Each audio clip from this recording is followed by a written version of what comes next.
Добрый день, дорогие коллеги! Меня зовут Ольга Ханафи. Я автор пигментов Hanafi Colors Pigments. Вы смотрите цикл видеороликов, посвященных колористике наших пигментов. Начинаем наш обзор с линейки пигментов для бровей. По каждому из пигментов будет отдельный видеоролик. Сейчас поговорим о нашем бестселлере. Номер 3 Milk Шоколад. Самый часто продаваемый пигмент нашей бровной линейки. Почему? Потому что он самый теплый.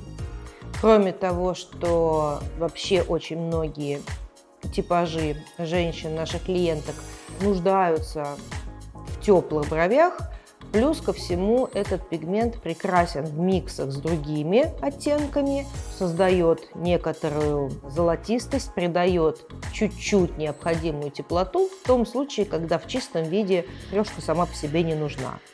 В миксе может сработать идеально. В нем из всей бровной линейки больше всего красной составляющей, поэтому, собственно, он при наличии большого количества желтой составляющей в итоге дает самый теплый оттенок. Этот пигмент подходит практически всем, начиная от блондинок, заканчивая брюнетками, той лишь разницей, что для брюнетки одной трешки может не подойти, и тогда ее грамотно смешать с номером 4 или 5.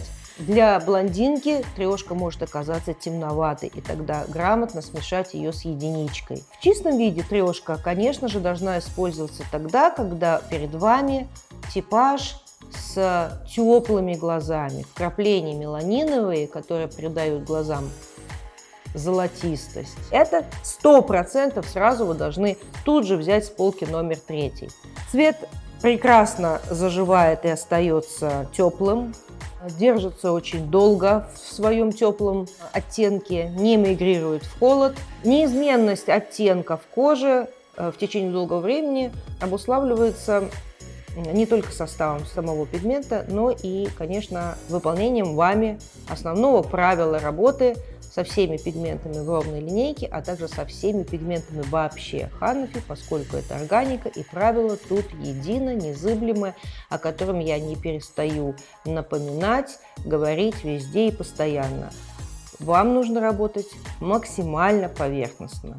Максимально, я не знаю, как еще это повторить. Это на самом кончике иглы, даже на кончике кончика. Любое заглубление приводит к неадекватному цвету. Чуть-чуть органика попадает глубже, чем ей нужно. Вам красивого, теплого цвета, который я задумывала, когда создавала для вас эти пигменты, у вас не получится. Вы не добьетесь такого цвета. Поэтому еще раз, не заглубляемся и не работаем слишком плотно. Все эти пигменты предназначены для воздушной работы.